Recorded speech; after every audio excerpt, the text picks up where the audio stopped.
790 user, I know there are millions of you out there. You've gone on this golf journey, you've figured out the game, you've started to hit it good. Your buddies talk about shot shaping, you wonder why you don't hold some of those firm greens in the summer.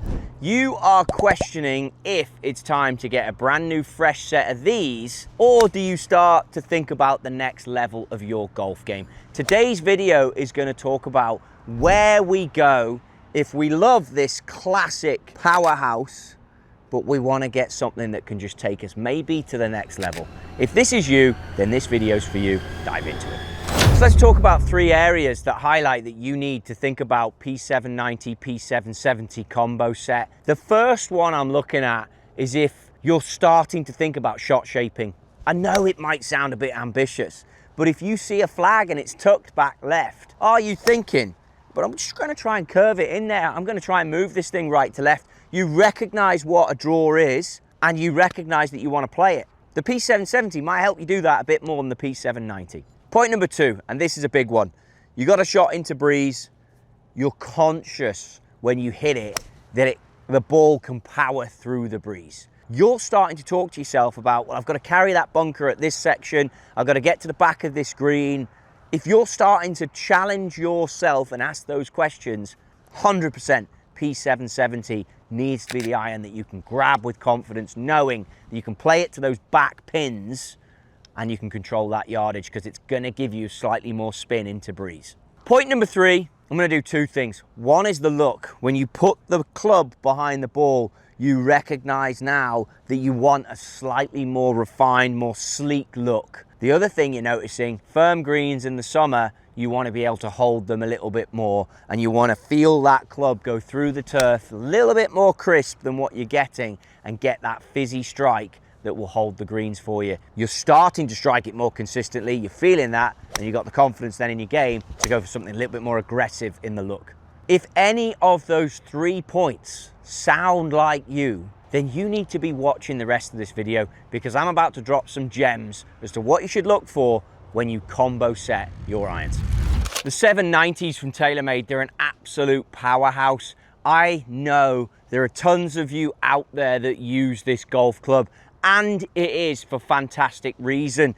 As you put it behind the ball, it looks a little larger, it looks forgiving. It's got forged on the hosel, it has a nice feel when you strike it. You might be a golfer on your journey that when you pick these up, you were a total beginner. That actually happens. I see a lot of older guys using this who want the distance. A lot of people who don't play that much, they go for the P790, and for good reason. Taylormade have hit this thing out of the absolute park, which for a lot of us who use the 790 can often be the case. So if I lay a golf shot down and we'll just look solely at the carry number, I mean, it comes off like a rocket.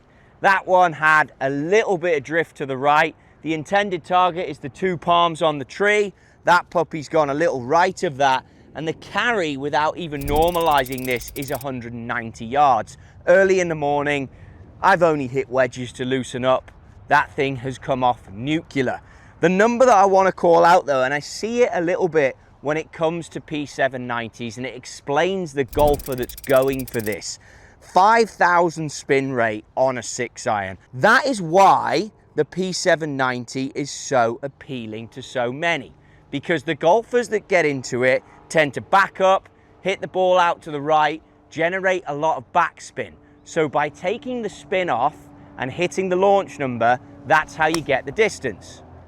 So here's the top 3 things as someone who should maybe not think about the combo set. First of all, if you are big on having uniform through the set, and I get it, it might sound a little weird, but some golfers are. They want everything matchy, matchy, matchy. I get it. If that's you, stay away from the combo set, because we're going into bespoke, elite fitting areas where we're really getting into the nitty gritty, and you just might not be there. I get it. It might not be what you want to hear, but I'm on it. Number 2 of top 3 things, if you're absolutely crushing your 790s and you're playing really well, your handicap's flying down, you're not experiencing any of the things I've just talked about, don't change. Why would you change what is working? If it ain't broke, don't fix it. Number 3, if you've picked up an injury or you're aging or you feel like you're losing speed, 790s are designed to help you gain speed. They're designed to help you get the ball in the air. They're designed to help you hit a spin window that's optimal for you. When I come out and hit these, I know it looks beautiful. When I hit that 4-iron, I hit that 6-iron, the high peak heights, the spin number that's just on the low side for me. I know that that looks great as we put the traces on and we hit them out there. But you might be someone that's gone past the best, the speed's going. Your 770 could be a stretch. I don't want to take you back into the history of the clubs you grew up with and you struggle with them. And 770 is not that at all. But if your game is starting to struggle with speed or you pick up an injury, keep those 790s a little bit longer because they are going to help you. And they're mega, they're mega. Combo set is bespoke, it's custom, remember that. So if I have a great player in front of me that I'm fitting, a strong speed, a good ball launch, if I can look at their clip data, their proximity to the hole, I want players to generate backspin. But that's not for everyone. The majority of you, why you love this, is for that low spinning number that you get out of a 6-iron or all the irons and the feel.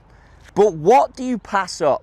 And when do you know if it's time for you to progress into a P770? And what's the P770 going to give you that the 790 doesn't quite have? The speed pocket throughout the long irons of the set, that gives you speed. If you catch it lower in the blade, which most of us do with irons, even good players, that lowers the CG, it increases the speed lower in the blade. That lower CG increases the launch. That's why the lofts are so strong. All stuff that helps you as a golfer. But as I direct compare the 6-iron of the P770 next to it, when you put them side by side, it's very difficult to truly tell the difference really looking down from the top, other than a slightly shorter blade, a slightly more sleek shape to it. But you're going to see the main differences, certainly when you get into the shorter irons, with the control. So if you're a decent player, and I'm talking like high single figure golfer through to your 18 handicapper, but you can strike it, you might now, if we just take that 190 number and the 5,000 spin, you might now want to start to think about a slightly more classic looking 770 that we have here. Still comes off with the same sound, not quite as much speed. That one's gone 176 with 6,900 spin. But if that had been my 790, that wouldn't have spun as much as that. Why do I care about how much my irons spin? Because backspin means the ball can come down and stop quicker. Brilliant. It's gone for you, Trottie, 20 yards, 14 yards shorter than the previous club. Surely I don't want that. But if you can hit a 6-iron 176 consistently, then all of a sudden, now those par 3s, as you start to access and think about, well, the back edge is 190, it's 176 flag, it's 165 front, you can now get the trust. So that's on almost the identical line as shot number 1, a little bit in front of it. 176 was our number, that one's gone 178. That's what I'm looking for. I'm looking for numbers that give me consistency when it comes to the strike, the spin rate, and the distance. And the 770s in these scoring clubs can do that. But the other club I have here for you, which is where I would absolutely look at the combo set, is when I get into the long irons. Now this is a 4-iron in a 790. And the benefit of this club is that you're going to gain some yardage. So what I would press anyone who's considering to do this, be sure to get a loft and line machine, get a club fitting. You don't need to know how to do this, but have the club fitter look at each individual loft of each individual iron as you combo. And then the gap between 790 and 770, which we're going to talk about in a minute, as to where you make that transition, that is where you truly need to spend most of the time on your fitting, looking at the numbers, looking at the carry. So if you're going to combo set and you're looking for me to give you an absolute pin-on number as the way you would do it, look, I've had the best players in the world talk to me about 6-iron. I've had people change at 8. I've seen guys change at 9. Generalizing And I hate to do it, but if you're putting me on the spot, I'd probably say 7-iron.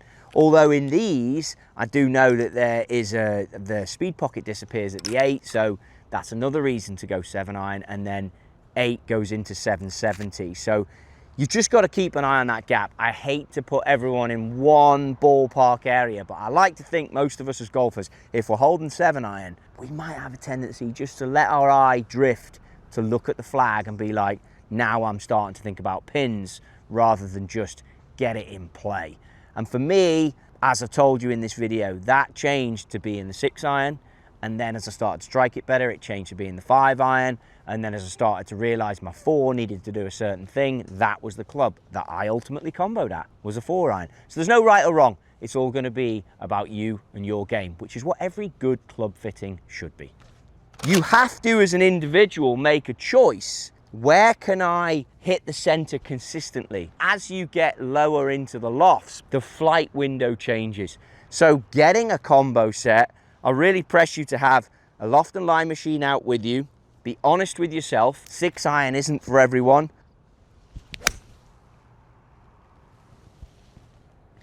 Good, probably be left of target, slight pull, and that one landed, look. And before I even look at the launch monitor, I had a 178-ish, around 180 ball flight with the straight ones. How much further's that gone? 183 with a draw. That shows you how good the 770 is. If you can hit a draw, normally it would go a little further. So the fact that that banding has all been quite tight is why you want to consider P770 to combo with P790. Yes, your P790s are tight as well, but as you start to want to shape the golf ball, again, I'll hit the fade, should be easy for me today. As you start to hit shapes, this iron is just going to help you with that. Got ahead of it, but it cut. Now look, shapes might not be in your remit, and that might not be where your game is. 170. But this also applies for if you want to just hit the same window for the straight ball, then you're going to get a little bit more consistency out of this P770. It's going to challenge you a bit more, and it's going to give you that spin rate like that. Like that's hitting every window straight down the banner. Pick that one out the hole for us, Q. 173, 6,600 spin rate. So that would be what you would want as it comes to controlling the spin rate, where you change your P770 to your P790, and that's a display of how you do it. Long irons always impress me in that P790.